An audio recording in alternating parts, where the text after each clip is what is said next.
Good morning to every one. Welcome to மதிய IAS academy. இன்றைக்கி நாம் என்ன டாபிக் பார்க்க போகிறோம் அப்படின்னா 8th பாலிட்டியில் ஃபஸ்ட் லெசன் மாநில அரசு எவ்வாறு செயல்படுகிறது என்றதோட புக் பேக் கொஸ்டின்ஸ் மற்றும் ஆன்சர்ஸ் தான் பார்க்க போகிறோம். நம்ம வீடியோக்குள்ளே போகலாமா? ஃபஸ்ட் எப்பயுமே போல் சூஸ் த பெஸ்ட் ஆன்சர் கொடுத்துருக்காங்க. ஃபஸ்ட்டு கொஸ்டின், ஒரு மாநிலத்தின் ஆளுநர் யாரால் நியமிக்கப்படுகிறார் அப்படின்னு பார்த்தீங்கன்னா குடியரசுத் தலைவர். ஓகேங்களா?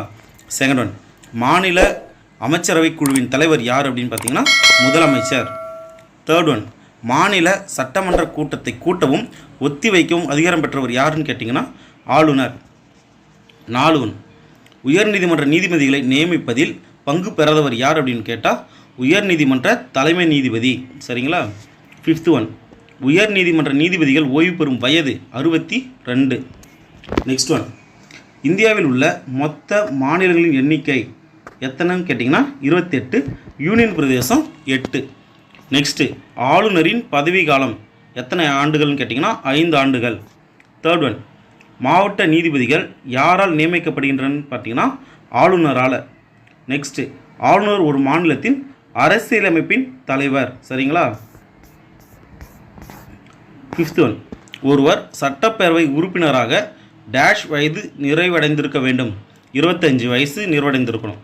நெக்ஸ்ட் பொறுத்துக்க, கலர் காம்பினேஷனுக்கு ஏற்ற மாதிரி எப்பயுமே நம்ம பண்ணுற மாதிரி தான் பண்ணியிருக்கோம். கலர் காம்பினேஷன் மாதிரி பண்ணியிருக்கேன்.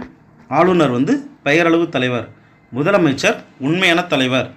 தேர்ட் ஒன், சட்டமன்ற பேரவை, அதுக்கு இன்னொரு நேமு கீழவை. சட்ட மேலவைக்கு மேலவைன்னு இன்னொரு பேர் இருக்குது. சரிங்களா? நெக்ஸ்ட்டு, சரியா தவறா? முதலமைச்சர் மாநிலத்தின் தலைமை நிர்வாகி ஆவார். கரெக்டு.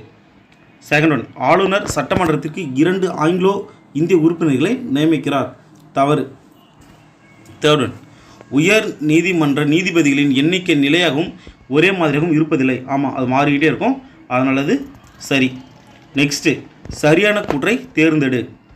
மாநில சட்டமன்ற உறுப்பினர்கள் கீழ்கண்டவற்றுள் யாரை தேர்ந்தெடுப்பதில் பங்கு பெறுகின்றனர்? ஃபர்ஸ்ட் ஒன், குடியரசுத் தலைவர். ஆமாம், குடியரசுத் தலைவரத்தில் எல்லாரும் இருப்பாங்க. நெக்ஸ்ட்டு, துணை குடியரசுத் தலைவர். அதில் இவங்க இருக்க மாட்டாங்க, எம்எல்ஏ இருக்க மாட்டாங்க. சரிங்களா? சட்டமன்ற உறுப்பினர்னா எம்எல்ஏ, அவங்க பங்கு பெற மாட்டாங்க. தேர்ட் ஒன், ராஜ்சபா உறுப்பினர்கள். ஓகேங்களா? ராஜ்சபானா எம்பிஸ், சட்ட மேலவைன்னு சொல்லுவாங்க. மேலே அங்கே இருக்கும். ஓகேங்களா? ராஜ்சபாவில் மேலவை சொல்லுவாங்க, மாநிலங்களவை சொல்லுவாங்க. அது லாஸ்ட்டு சட்டமன்ற மேலவை உறுப்பினர்கள். இங்கே இருக்கிற சட்டமன்ற மேலவை நம்ம தமிழ்நாட்டில் கிடையாது. ஸோ ஆனால் இருந்ததுன்னா அவங்க தேர்ந்தெடுக்க வாய்ப்பு இருக்குது. சரிங்களா? இவ்வளோ தான் கொஸ்டின் அண்ட் ஆன்சர்ஸு. ஸோ படிங்க. தேங்க்யூ.